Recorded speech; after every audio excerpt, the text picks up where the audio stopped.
पढ़ाएंगे atomic radius. क्या पढ़ाएंगे? एटॉमिक रेडियस, जो कि हम पिछली क्लास में आपको पढ़ा रहे थे, वहीं से आगे चलेंगे जी। ठीक है जी, तो मैं स्क्रीन शेयर कर रहा हूँ आपके साथ, आप लोग मेरे साथ बोर्ड पे रहिए। और बच्चों आपको याद है मैंने पिछली क्लास में यहां तक आपको पढ़ाया था। ठीक है जी, ये मैंने डेफिनेशन आपको पढ़ाई थी, देखिए ये डायग्राम वगैरह मैंने बनाई थी। एक दफा फिर आपको डायग्राम दिखा रहा हूं, देखिए एटॉमिक रेडियस की डेफिनेशन है। एटॉमिक रेडियस की डेफिनेशन क्या थी? क्या डेफिनेशन थी? याद है? भूल गए? चलो मैं बता देता हूं। Half of the distance between to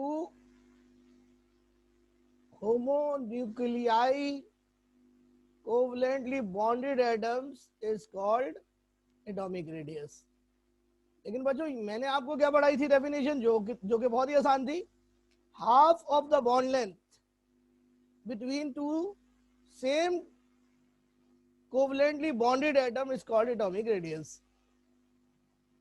यानी बच्चों अगर बॉन्ड लेंथ को हम 2 से डिवाइड कर दें तो एटॉमिक रेडियस आ जाएगा। लेकिन शर्त यह है कि बॉन्ड लेंथ जो है वो दोनों एटम सेम होने चाहिए।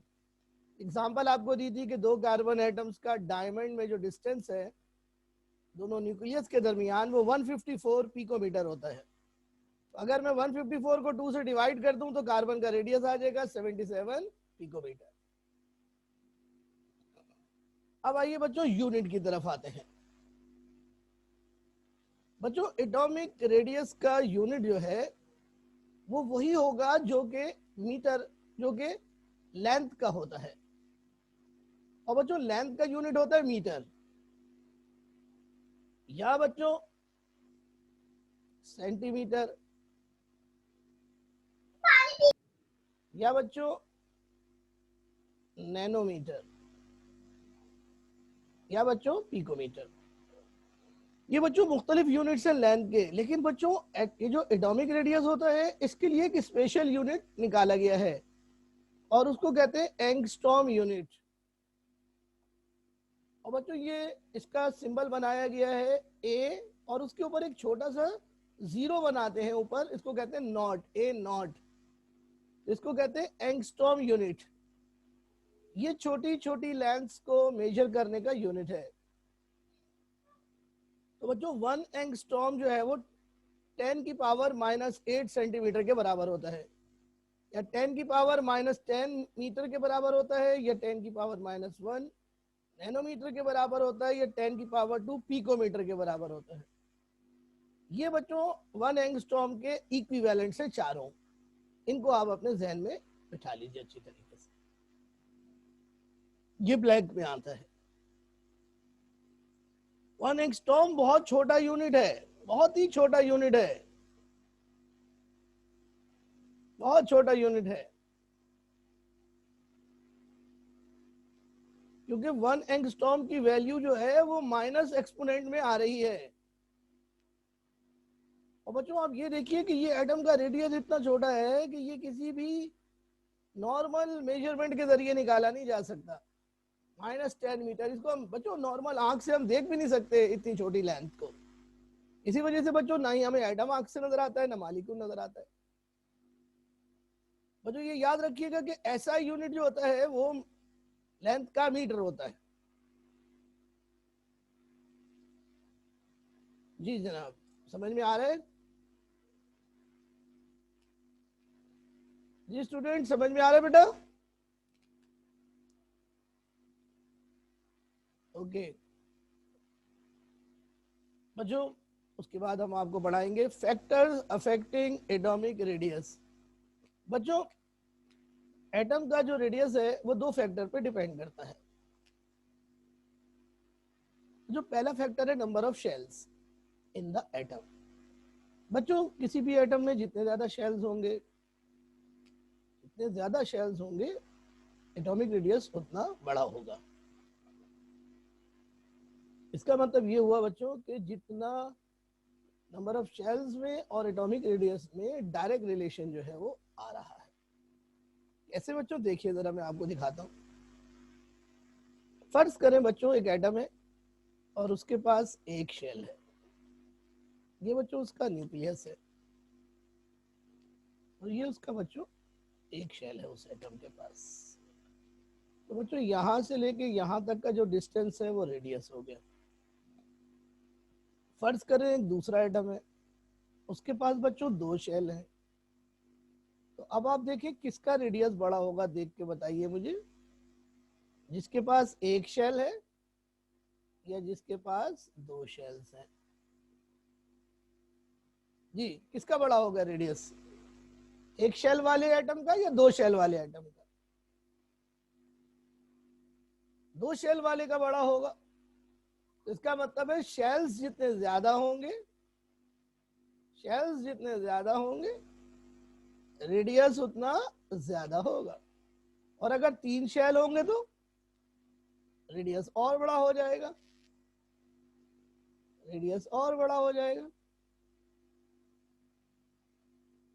ये तीन शेल हुए देखो, तो रेडियस और बड़ा हो गया। तो जैसे जैसे नंबर ऑफ शेल्स बढ़ेंगे, जैसे जैसे नंबर ऑफ शेल्स बढ़ेंगे, जैसे जैसे नंबर ऑफ शेल्स बढ़ेंगे, वैसे वैसे एटम का रेडियस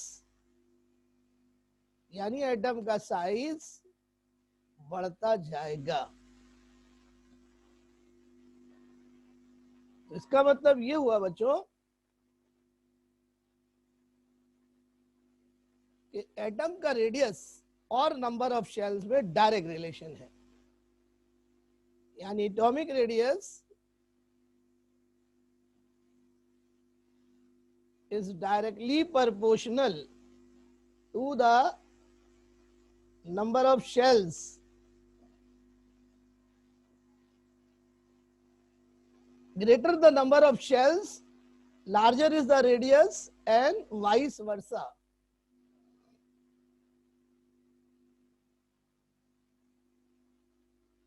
तो बच्चों ये पहला फैक्टर था। अब दूसरा फैक्टर सुनिए बच्चों, एटॉमिक रेडियस जिस दूसरे फैक्टर पर डिपेंड करता है उसे कहते हैं न्यूक्लियर चार्ज। न्यूक्लियर चार्ज बच्चों, न्यूक्लियस पर जो चार्ज होता है पॉजिटिव चार्ज, वो न्यूक्लियर चार्ज कहलाता है। और बच्चों ये पॉजिटिव चार्ज इलेक्ट्रॉन्स को, शेल्स को अंदर की तरफ खींचता है। तो आपको बताते हैं कि क्या रिलेशन बनेगा एटॉमिक रेडियस का, नंबर ऑफ एटॉमिक रेडियस का न्यूक्लियर चार्ज के साथ। बच्चों सबसे पहले न्यूक्लियर चार्ज सुनिए कि होता क्या है न्यूक्लियर चार्ज। बेटा न्यूक्लियस पर जो पॉजिटिव चार्ज होता है ये न्यूक्लियर चार्ज कहलाता है। न्यूक्लियस पर मौजूद पॉजिटिव चार्ज न्यूक्लियर चार्ज कहलाता है। प्यारे बच्चों इसको न्यूक्लियर पुल भी कहते हैं, न्यूक्लियर पुल भी कहते हैं। और प्यारे बच्चों ये जो न्यूक्लियर चार्ज होता है नॉर्मली एटॉमिक नंबर के बराबर होता है, यानी Z के बराबर होता है। यानी जितने प्रोटॉन्स होते हैं उतना ही न्यूक्लियर चार्ज होता है।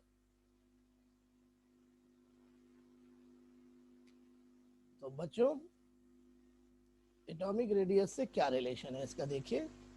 बच्चों न्यूक्लियर चार्ज जितना ज्यादा होगा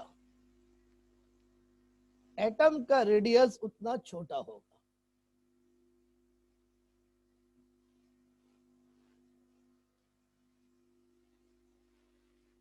यानी बच्चों दोनों में, न्यूक्लियर चार्ज में और एटॉमिक रेडियस में इनवर्स रिलेशन बन रहा है। तो बच्चों एटॉमिक रेडियस और न्यूक्लियर चार्ज का मैथमेटिकल रिलेशन कहलाएगा इनवर्स रिलेशन। बच्चों इनवर्स रिलेशन को इस तरीके से जाहिर करते हैं। अब नीचे बच्चों में क्या लिख दूंगा, न्यूक्लियर चार्ज।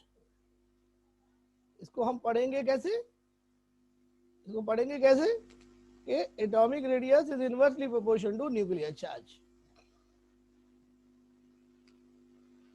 बच्चों न्यूक्लियर चार्ज अगर ज्यादा होगा तो एटॉमिक रेडियस कम हो जाएगा। और अब बच्चों आपको पढ़ा रहे हैं लास्ट हेडिंग। बच्चों ये हेडिंग हर प्रॉपर्टी में पढ़ेंगे आप, जो अभी हम आपको पढ़ा रहे हैं। पहली प्रॉपर्टी एटॉमिक रेडियस है, फिर उसके बाद और भी पढ़ाएंगे। Periodic variation of atomic radii. बच्चों रेडियस की जमा रेडाई। Periodic variation. बच्चों पीरियोडिक वेरिएशन का क्या मतलब होता है, पहले ये समझ लें।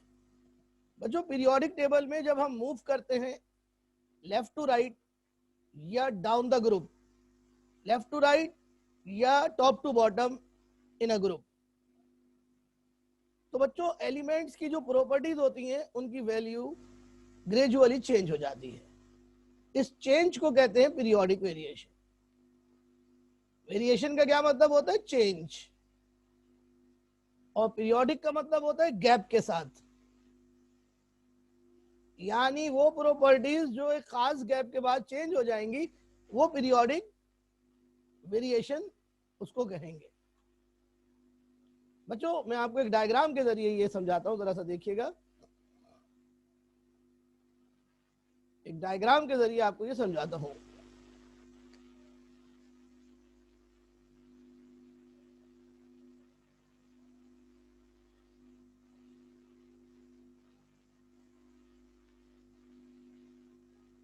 देखें बच्चों जरा सा इस डायग्राम में, ये पीरियोडिक टेबल बना हुआ है बच्चों,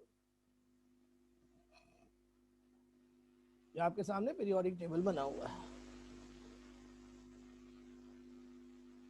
बच्चों इस पीरियोडिक टेबल में जब हम मूव करते हैं ऊपर से नीचे, ऊपर से नीचे जब मूव करते हैं, ये देखिए इसको कहते हैं movement from top to bottom. या फिर बच्चों जब हम मूव करते हैं लेफ्ट टू राइट, तो बच्चों ग्रुप, ये ग्रुप है जो वर्टिकल कॉलम्स होता है उसको ग्रुप कहते हैं। बच्चों ग्रुप में ऊपर से नीचे मूव करते हैं। और पीरियड में बच्चों लेफ्ट टू राइट मूव करते हैं। बच्चों लेफ्ट टू राइट को कहते हैं अक्रॉस द पीरियड मूवमेंट। तो बच्चों चाहे हम ग्रुप में ऊपर से नीचे मूव करें या लेफ्ट टू राइट मूव करें, जो एलिमेंट्स होते हैं, जो उनके एटम्स होते हैं, उनकी प्रॉपर्टीज बच्चों ग्रेजुअली चेंज हो जाती हैं। कुछ प्रॉपर्टीज इंक्रीज हो जाती हैं, कुछ प्रॉपर्टीज डिक्रीज हो जाती हैं। इस चेंज को कहते हैं पीरियोडिक वेरिएशन।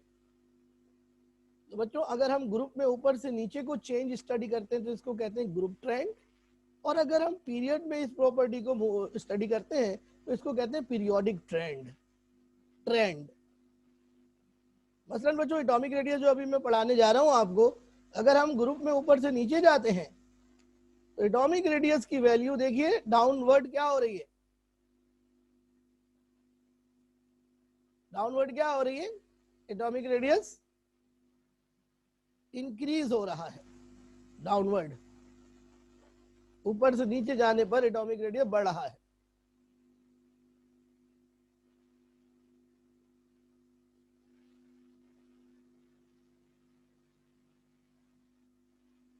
आइए बच्चों दोबारा से स्क्रीन शेयर करता हूं आपसे। तो बच्चों पीरियोडिक वेरिएशन दो तरह की होती है। पीरियोडिक वेरिएशन का क्या मतलब हुआ, change in properties of atoms,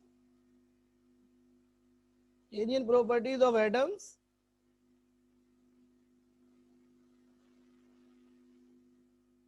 change in properties of atom across the period, across the period or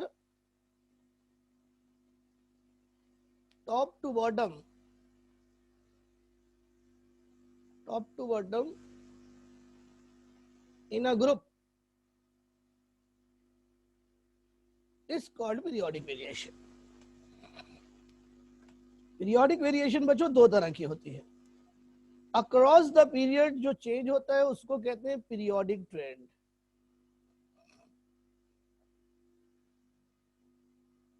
और बच्चों डाउन द ग्रुप जो चेंज होता है उसको कहते हैं ग्रुप ट्रेंड।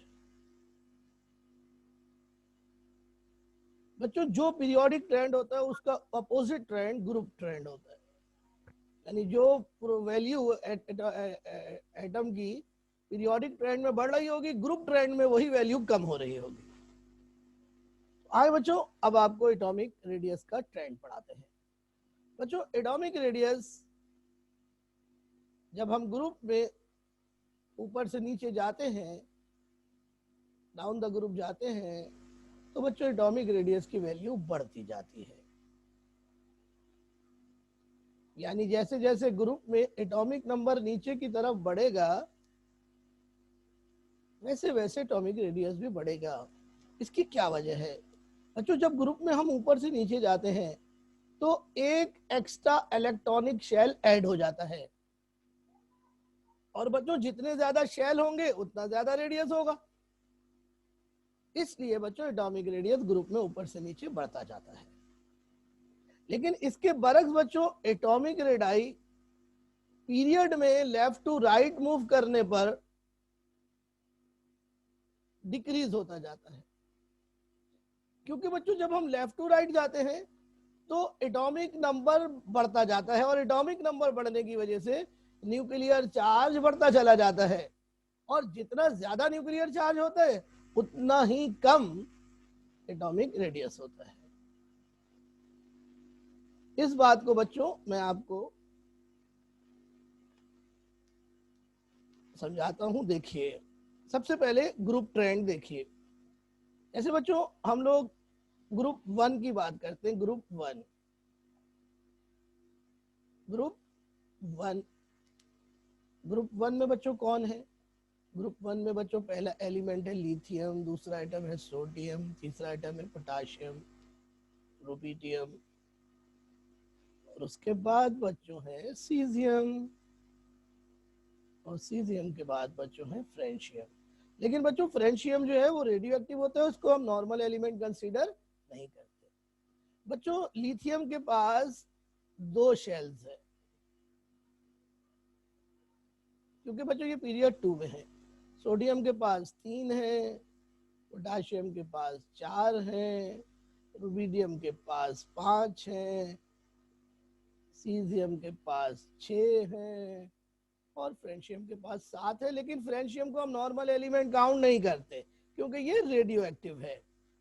तो बच्चों जब मैं ग्रुप में ऊपर से नीचे जाऊंगा, देखिए मैं ऊपर से नीचे जा रहा हूं, तो मैंने डाउनवर्ड एरो लगाया। जब मैं ऊपर से नीचे गया तो क्या चीज बढ़ रही है? शेल्स बढ़ रहे हैं। जब शेल्स बढ़ रहे हैं ग्रुप में ऊपर से नीचे जाने पर, शेल्स बढ़ते हैं तो एटॉम का रेडियस भी बढ़ता है।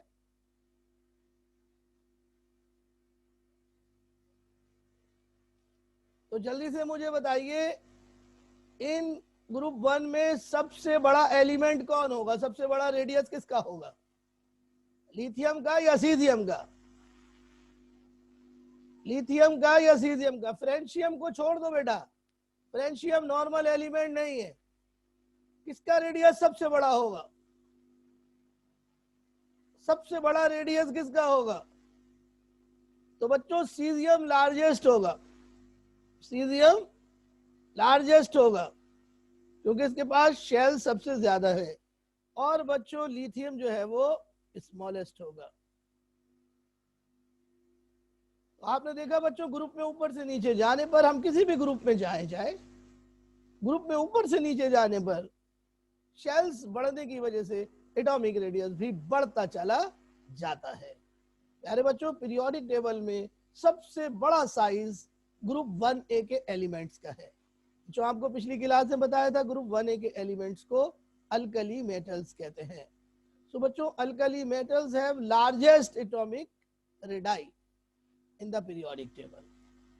अब बच्चों पीरियड में आ जाओ। अब बच्चों मैं तुम्हारे सामने पीरियड नंबर 2 जो है वो लिख रहा हूं। बच्चों पीरियड नंबर 2 जो है वो लिथियम से स्टार्ट होता है। फिर बच्चों दूसरा एलिमेंट आता है बेरिलियम, फिर आता है बच्चों बोरोन, फिर आता है बच्चों कार्बन, नाइट्रोजन, फिर आता है बच्चों ऑक्सीजन, फिर आता है बच्चों फ्लोरीन, और फिर आता है बच्चों नियॉन। ये बच्चों हमारे सामने पीरियड 2 के एलिमेंट्स हैं। बच्चों आइए इनका एटॉमिक नंबर देखते हैं।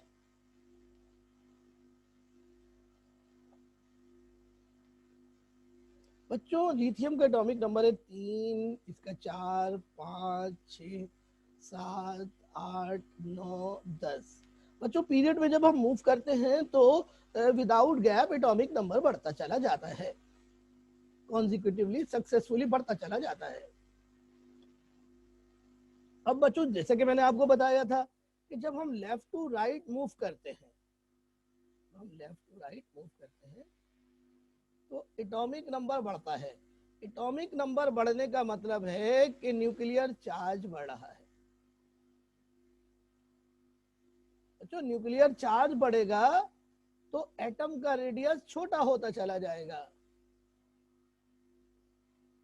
क्योंकि दोनों में बच्चों इनवर्स रिलेशन है। तो बच्चों सबसे छोटा कौन हुआ, लिथियम या नियॉन? सबसे छोटा कौन हुआ, लिथियम या नियॉन? यार आप सवाल को तो सुनिए, सबसे छोटा कौन हुआ? लेफ्ट टू राइट साइज छोटा हो रहा है।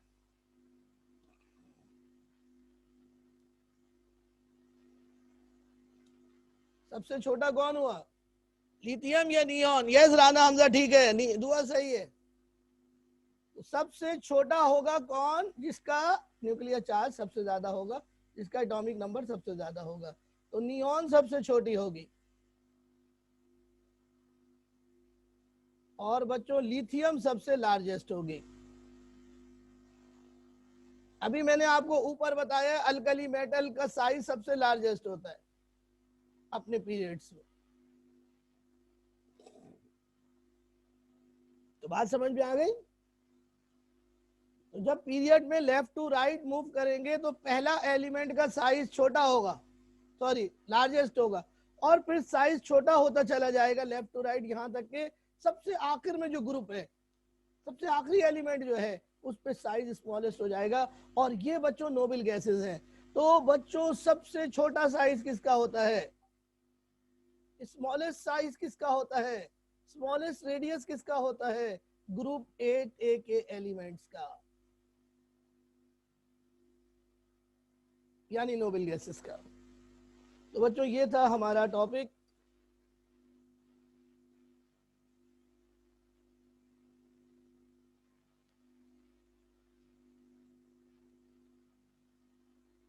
तो बच्चों ये टॉपिक आपको समझ में आ गया तो मुझे आप बता दीजिए ताकि मैं आगे बढ़ूं।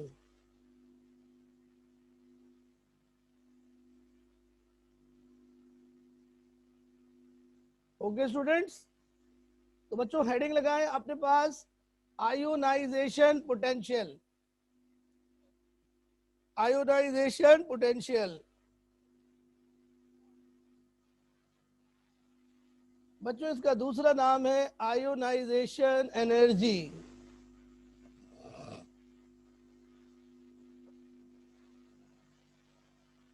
आयोनाइजेशन पोटेंशियल और आयोनाइजेशन एनर्जी। बच्चों इसको शॉर्ट में कहते हैं आईपी या आईई। ऐसे इसका ऑफिशियल सिंबल है आई, ऑफिशियल सिंबल जो है वो आई है।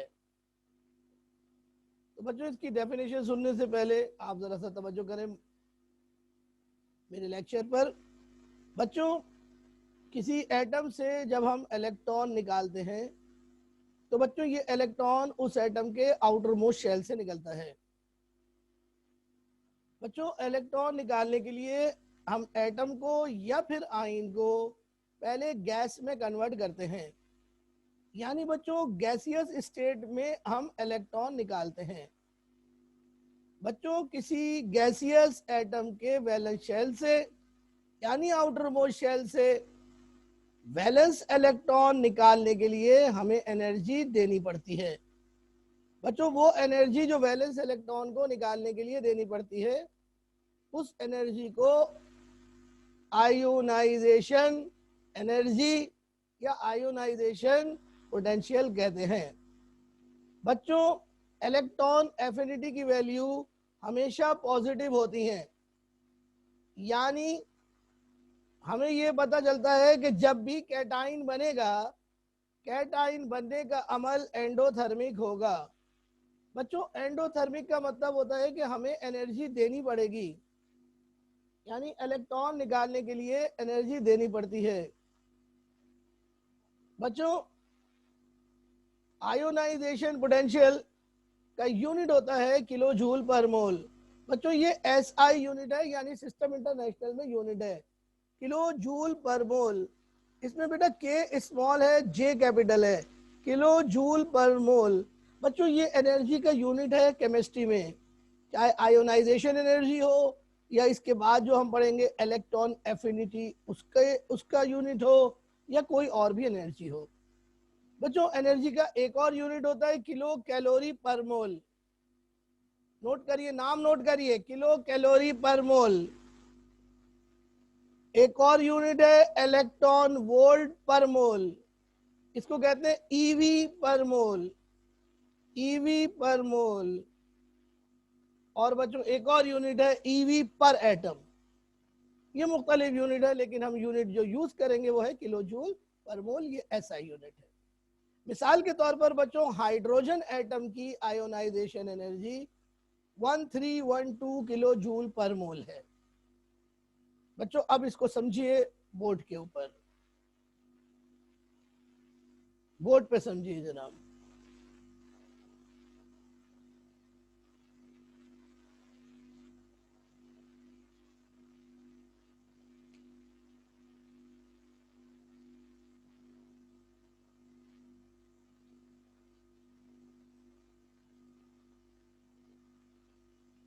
तो जो टॉपिक का नाम है आयोनाइजेशन एनर्जी। अब आप इसको समझिए। बच्चों फर्ज करें हाइड्रोजन एटम से हम इलेक्ट्रॉन निकालना चाहते हैं। तो बच्चों हाइड्रोजन एटम तो ऑलरेडी गैस फॉर्म में होता है। तो बच्चों हम हाइड्रोजन एटम को एनर्जी प्रोवाइड करेंगे।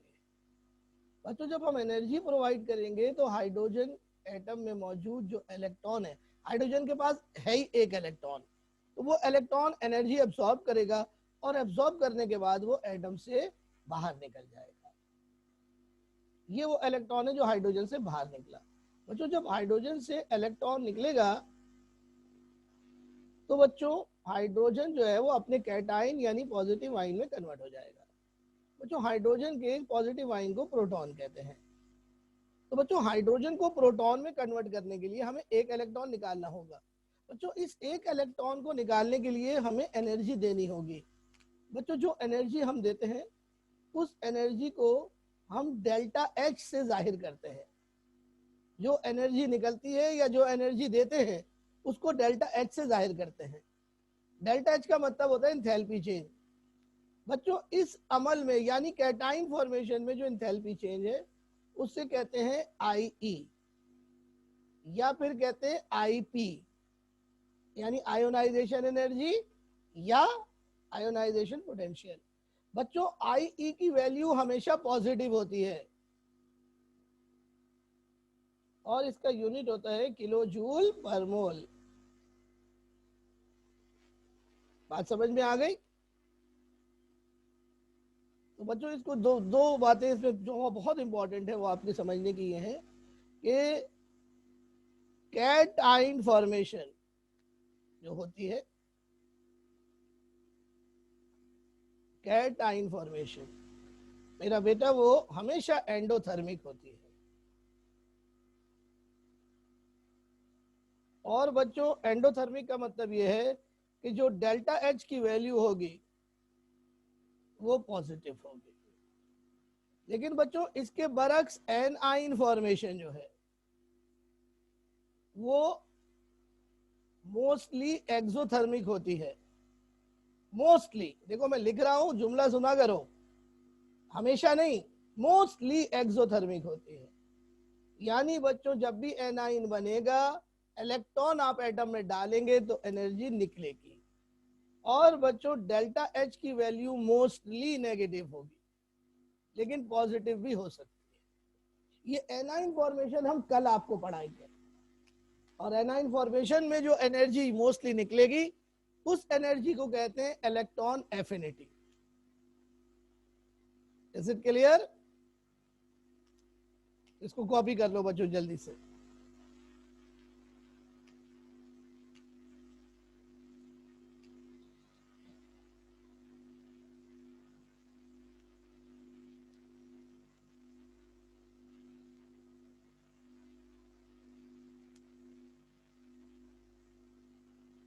तो बच्चों आगे आपको पढ़ाते और आगे की हेडिंग लगाएं बच्चों, फैक्टर्स। बच्चों आयोनाइजेशन एनर्जी दो फैक्टर पे डिपेंड करती है। हाँ बेटा बोलो।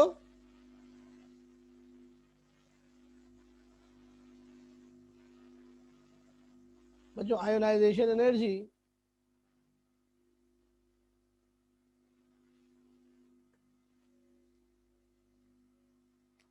दो फैक्टर्स पे डिपेंड करती है। दो फैक्टर्स बच्चों अभी हम आपको पढ़ा रहे हैं, आप बोर्ड पर देखिए।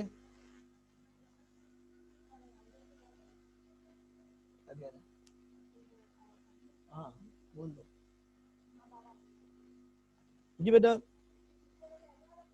9 बजे। बच्चों आयोनाइजेशन एनर्जी दो फैक्टर्स पे डिपेंड करती है। बच्चों पहला फैक्टर है एटॉमिक रेडियस और दूसरा फैक्टर है न्यूक्लियर चार्ज।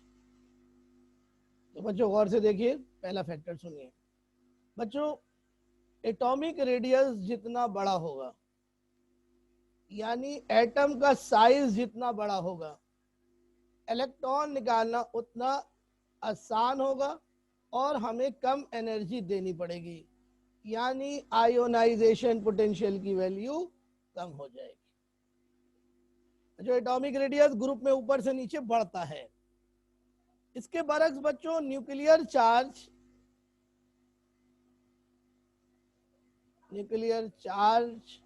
जितना ज्यादा होगा, इलेक्ट्रॉन निकालना उतना मुश्किल होगा और आयोनाइजेशन पोटेंशियल जो है उसकी वैल्यू ज्यादा होगी।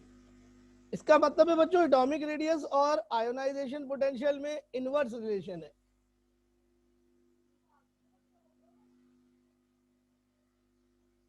और बच्चों न्यूक्लियर चार्ज और आयोनाइजेशन पोटेंशियल में डायरेक्ट रिलेशन है। Is it clear? और आइए बच्चों अब आपको पढ़ाते हैं पीरियोडिक ट्रेंड। और पीरियोडिक ट्रेंड के लिए स्क्रीन आपके साथ शेयर कर रहे हैं। बच्चों आयोनाइजेशन पोटेंशियल की वैल्यू देखिए बच्चों। अगर हम ग्रुप में बच्चों ऊपर से नीचे जाते हैं तो बच्चों आयोनाइजेशन पोटेंशियल की वैल्यू डिक्रीज होती चली जाती है, आईपी की वैल्यू डिक्रीज होती चली जाती है ग्रुप में ऊपर से नीचे की जानिब जाने पर, यानी इलेक्ट्रॉन निकालना ग्रुप में ऊपर से नीचे जाने पर आसान होता चला जाता है। इसकी वजह यह है कि बच्चों जब हम ग्रुप में ऊपर से नीचे जाते हैं तो एटॉमिक रेडियस बढ़ता जाता है, यानी साइज बड़ा होता जाता है। बच्चों जितना साइज बड़ा होगा इलेक्ट्रॉन निकालना उतना आसान हो जाएगा। इसके बरक्स बच्चों आईपी की वैल्यू पीरियड में लेफ्ट टू राइट जाने पर इंक्रीज होती चली जाती है। यानी बच्चों जब हम पीरियड में लेफ्ट टू राइट जाते हैं तो इलेक्ट्रॉन निकालना मुश्किल होता चला जाता है, आयोनाइजेशन पोटेंशियल की वैल्यू बढ़ती चली जाती है, क्योंकि बच्चों लेफ्ट टू राइट जाने पर न्यूक्लियर चार्ज बढ़ता चला जाता है। बच्चों जब न्यूक्लियर चार्ज बढ़ता है तो इलेक्ट्रॉन निकालना मुश्किल हो जाता है, इलेक्ट्रॉन निकालना मुश्किल हो जाता है।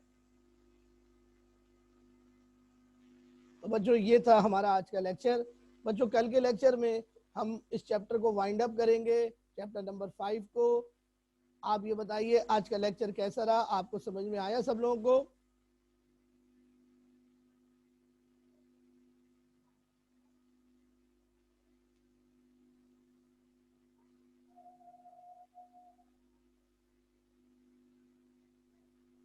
ओके स्टूडेंट, तो बच्चों आप जी बेटा बोले। Student what are you saying?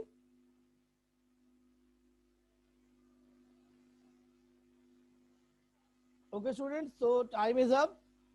अगली क्लास में आपसे मिलते हैं। कल हम आपको पढ़ाएंगे इलेक्ट्रॉन एफिनिटी। आप इसकी हेडिंग लगा के रख लें अपने पास, इलेक्ट्रॉन एफिनिटी। अल्लाह हाफिज।